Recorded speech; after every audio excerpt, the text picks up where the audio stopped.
Bayangkan ada sebuah bangsa yang begitu mengerikan, hingga seluruh kerajaan hidup dalam ketakutan setiap kali mereka datang.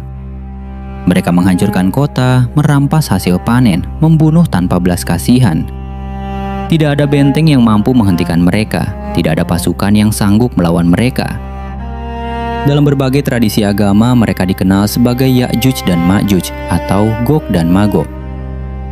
Namun yang membuat kisah mereka semakin misterius bukan hanya kekejaman mereka, melainkan fakta bahwa menurut Al-Quran, mereka pernah dikurung di balik sebuah tembok raksasa yang dibangun oleh seorang raja agung bernama Zulkarnain. Di manakah tembok itu berada? Apakah masih berdiri hingga sekarang? Dan benarkah suatu hari nanti Ya'juj dan Ma'juj akan keluar sebagai salah satu tanda besar menjelang hari kiamat? Inilah kisah Gog dan Magog, kisah Ya'juj dan Ma'juj. Disebutkan secara jelas dalam surah Al-Kahfi ayat 83 hingga 98. Diceritakan bahwa Zulkarnain adalah seorang pemimpin yang melakukan perjalanan ke berbagai penjuru bumi. Dalam salah satu perjalanannya, ia tiba di sebuah daerah pegunungan yang diapit oleh dua gunung besar. Di sana ia bertemu dengan suatu kaum yang hampir tidak memahami bahasa asing. Mereka mengeluhkan keberadaan Ya'juj dan Ma'juj. Menurut mereka, bangsa tersebut terus membuat kerusakan di muka bumi. Mereka menyerang permukiman, menghancurkan hasil bumi, dan mengancam kehidupan masyarakat. Karena putus asa, penduduk itu menawarkan harta kepada Zulkarnain agar ia membangun benteng untuk melindungi mereka. Namun Zulkarnain menolak upah tersebut. Ia berkata bahwa kekuasaan yang diberikan Allah kepadanya jauh lebih baik daripada harta.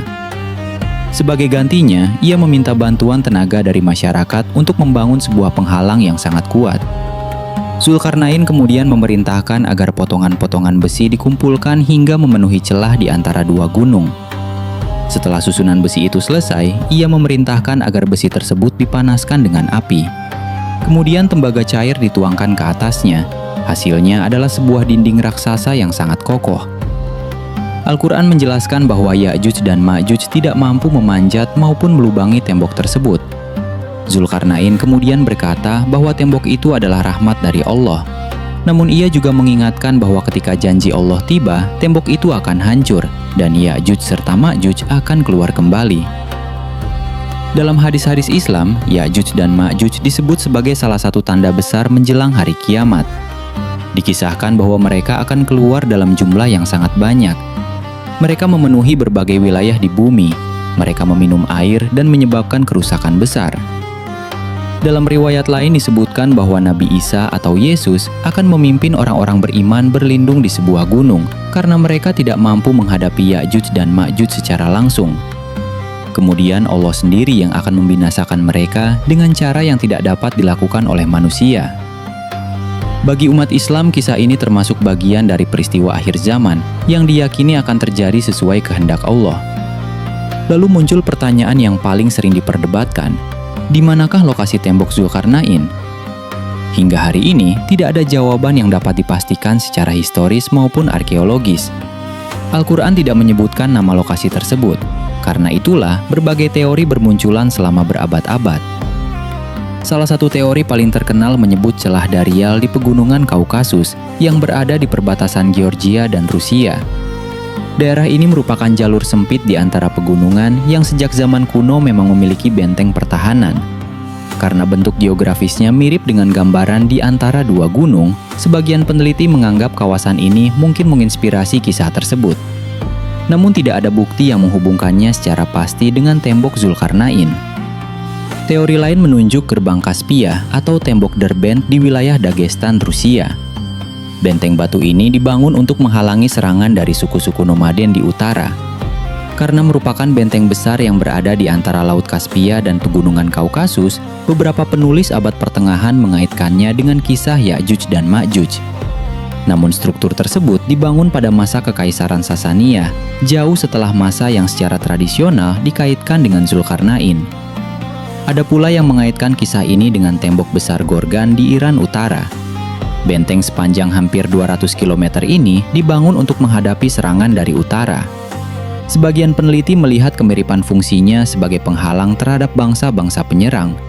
Namun sekali lagi, belum ada bukti yang menghubungkannya secara langsung dengan kisah dalam Al-Quran. Sebagian orang juga mengaitkan kisah ini dengan tembok besar Cina.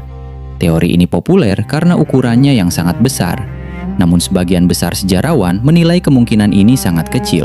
Selain letaknya yang tidak sesuai dengan banyak deskripsi klasik, tembok besar Cina dibangun dalam beberapa tahap oleh berbagai dinasti dengan tujuan mempertahankan wilayah dari serangan suku-suku di utara, bukan sebagai tembok yang disebutkan dalam kisah Zulkarnain. Lalu siapakah sebenarnya Ya'juj dan Ma'juj? Dalam tradisi Islam, mereka dipahami sebagai kelompok manusia yang akan muncul kembali menjelang hari kiamat. Sementara dalam tradisi Yahudi dan Kristen, nama Gog dan Magog muncul dalam kitab Yehezkiel dan kitab Wahyu sebagai simbol musuh besar yang berkaitan dengan peristiwa akhir zaman. Karena itu, makna Gog dan Magog memiliki penafsiran yang berbeda-beda di antara tradisi keagamaan. Hingga hari ini, belum ada bukti arkeologis yang dapat memastikan lokasi tembok Zulkarnain ataupun tempat penyegelan Ya'juj dan Ma'juj.